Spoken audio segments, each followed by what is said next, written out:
क्या सर आपको नहीं दिख रहा कितना दूर का फर्क है?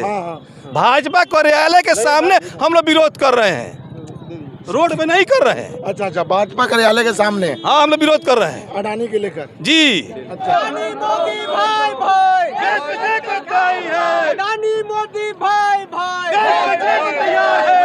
अडानी मोदी भाई भाई। नमस्कार, आदाब, सत श्री अकाल। मैं रवि राठौर और अभी मैं मौजूद हूँ ठीक बीजेपी कार्यालय के सामने। अब अडानी और अंबानी की जो दोस्ती है वो नहीं चलेगी। अडानी के लेकर देखिए, अडानी को लेकर रोड पर इसलिए आना पड़ रहा है भाजपा कि कार्यालय हमारे क्या सर आपको नहीं दिख रहा कितना दूर का फर्क है? भाजपा कार्यालय के सामने हम लोग विरोध कर रहे हैं, रोड पे नहीं कर रहे हैं। अच्छा अच्छा, भाजपा कार्यालय के सामने हाँ हम लोग विरोध कर रहे हैं अडानी के लेकर जी। अच्छा, क्यों? वो घोटालाबाज है, वो घोटाला किया है। आदरणीय नरेंद्र मोदी जी उसको पकड़ कर जेल भेजे, हमारे देश के संपत्ति को हिफाजत करें, यही मेरी मांग।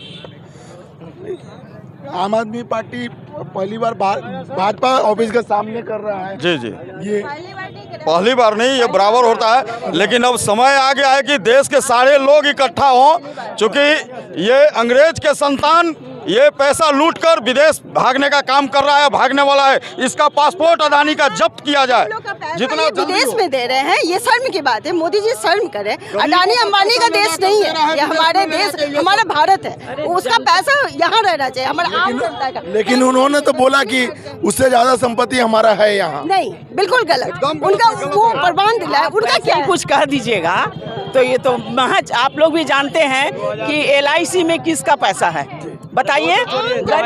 2014 में उनकी शांति पूरे वर्ल्ड में 600 कुछ, और आज 2023 में उनका स्थान वर्ल्ड के नंबर 1 पे अब आने वाला है। कौन सा ऐसा जिन मोदी जी ने डाल दिया उनके पैकेट में, जो आज संपत्ति के मामले में, धन के मामले में वो नंबर 1 होने जा रहे हैं? कैसा भाई, आप बताइए, आप मीडिया से आप समझाइए सर, कौन सा ऐसा जिन मोदी जी डाल दिए? आपको नहीं लगता इसमें करप्शन है? आपको नहीं लगता इसमें कि जो कंपनी बेची जा रही है उसमें कमीशन भी आता है? मेरे समझ से ऐसा है, तभी अडानी जी आज नंबर 1 पे पहुंचे जा रहे हैं धन संपत्ति के। मोदी अडानी को गिरफ्तार करो। ब्याह में है, वो अपना बेटी का बाल बच्चा के ब्याह के लिए ये पैसा जमा करते हैं। उन सभी का पैसा आधार में है, कहीं ये पैसा डूब न जाए और कहीं ये विजय माल्या की तरफ भाग न जाए। हम लोग चाहते हैं कि JPC से इसकी जांच कराई जाए ताकि भारतीय अर्थव्यवस्था को कोई नुकसान न पहुंचे।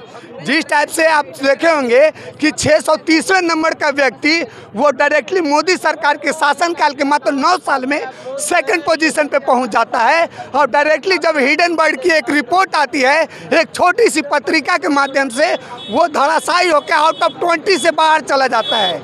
तो ये एक जांच का विषय है, और जांच करते समय मोदी की ये साठगांठ नहीं चलनी चाहिए और ये स्वतंत्र जांच होनी चाहिए।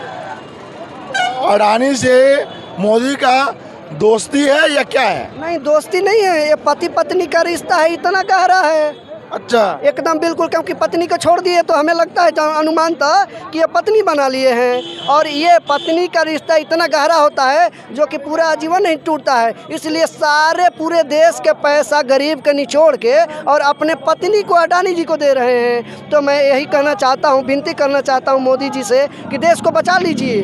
देश को वही एक व्यक्ति हैं कि भारत देश को बचा सकता है। वो कैसे कि वो कृपा करके हाथ जोड़ के विनती है कि वो अपना इस्तीफा दे दे। इस्तीफा दे के मोदी जी बचा सकते हैं। भैया क्या दिक्कत क्या है? देखिए, मेरा नाम अजीत सिंह है और मैं काराकाट विधानसभा का सह प्रभारी हूँ। मैं यही कहना चाहता हूँ कि अभी रिसेंटली जो बीजेपी है 8 सालों से अभी सरकार में है, और अगर हम तस्वीर उठा करके देखें तो समझ लीजिए कि महंगाई बहुत ज़्यादा बढ़ गई है। 8 साल पहले 100 रुपये हम लेकर के बाज़ार में जाते थे, बढ़िया से खरीद बिक्री करके आते थे। आज 500-1000 रुपये 100 के बराबर हो गया है। दूसरी बात, इन्होंने 8 साल में विकास के नाम पे केवल क्या किया है, लोगों के हाथ में मोबाइल दे दिया है, और उसका रिचार्ज करवाते करवाते लोगों का जो पब्लिक की जो जेब है वो खाली हो जाती है। जो हमारा शिक्षा व्यवस्था है, चाहे वो कोई भी राज्य हो, सरकारी स्कूल का स्थिति बेकार कर दिया इन्होंने। जो हमारे हॉस्पिटल्स के हाल हैं सरकारी, आज बुरा हाल हो गया है। लोग बीमार होते हुए जब लाइन में खड़े होते हैं हॉस्पिटल में, तो 4 घंटा में खुद लगता है कि मर जाएंगे। डॉक्टर उपस्थित नहीं रहते हैं। आज आम आदमी पार्टी का तस्वीर आप दिल्ली में उठा करके देख लीजिए। उन्होंने सबसे पहले जो हमारी मूलभूत सुविधाएं हैं अस्पताल पे काम किया, जिसमें मोहल्ला क्लिनिक, शिक्षा, सरकारी स्कूल इतना बेहतरीन उन्होंने बनाया कि प्राइवेट स्कूल के बच्चे भी अब उसमें जा रहे हैं। उसके बाद महिलाओं के लिए उन्होंने बहुत सारी चीज़ें दी, फ्री आपको यातायात सुविधा, साथ ही साथ बिजली पानी वहाँ पे जो है उसकी सुविधा। जो हमारे बाहर के स्टूडेंट जाते हैं पढ़ने के लिए उनको कितनी अब रियायतें मिल रही है। इधर रिसेंटली हमारी जो बीजेपी है इन्होंने बस केवल जुगलबंदी की है। ये अडानी पडानी जातीयता धर्म हिंदू, अरे हिंदू कल थे आज है कल भी रहेंगे, सब कुछ सही है। ये सब धर्म बेचने का नाम मत कीजिए। धर्म का जो सबसे मासूम और जो उसका होता है वो होता है लोगों की सहानुभूति के साथ आरएसएस और बीजेपी जो है मिल करके एकदम दुनिया देश को बर्बाद कर रही है, हमारे राज्य को बर्बाद कर रही है। ये हम नहीं होने देंगे। हमारे देश में केवल 1% जो अरबपति है उन्हीं के लिए देश का पैसा जाएगा क्या? हम मेरा प्रश्न है, आप ये बताओ मुझे, यूपी की राजनीति में हमेशा कहते हो कि भाई भतीजावाद हो रहा है, आप इससे वाकिफ हो? यूपी की राजनीति में हमेशा कहते हैं कि भाई भतीजावाद हो रहा है, वहाँ पे कहते हैं कि रिश्ते निभाए जा रहे हैं। आपके शासनकाल में नीरव मोदी लेकर के भागा, आप ही के शासनकाल में अडानी लेकर के भाग रहे और आप उसके पैसे को माफ़ कर रहे हो, आप उस पर कोई सीबीआई जांच नहीं कर रहे हो। क्या ये भाई भतीजावाद नहीं है? क्या ये रिश्ता नहीं है? ये किस प्रकार की राजनीति है? इस गंदी राजनीति को हम नहीं सहन करेंगे। इस गंदी राजनीति पे आपका भी प्रश्न उठना चाहिए, क्योंकि मीडिया जो है इस भारत के चौथे लोकतंत्र में आती है। अगर हमारे देश में कुछ बुरा होता है तो इसमें मीडिया का भी रोल है, क्योंकि हमारे भारत के अंदर जो भी गलत होता है इसको दर्शाना, इसको दिखाना, ये आपका भी काम है, ये आपकी जिम्मेदारी बनती है। और सच्चे लोकतंत्र की जिम्मेदारी होती है मीडिया को स्वच्छ रूप से काम करना। तो मीडिया अगर स्वच्छ नहीं रहेगी तो हमारा देश मिट जाएगा, हमारा देश बिक जाएगा।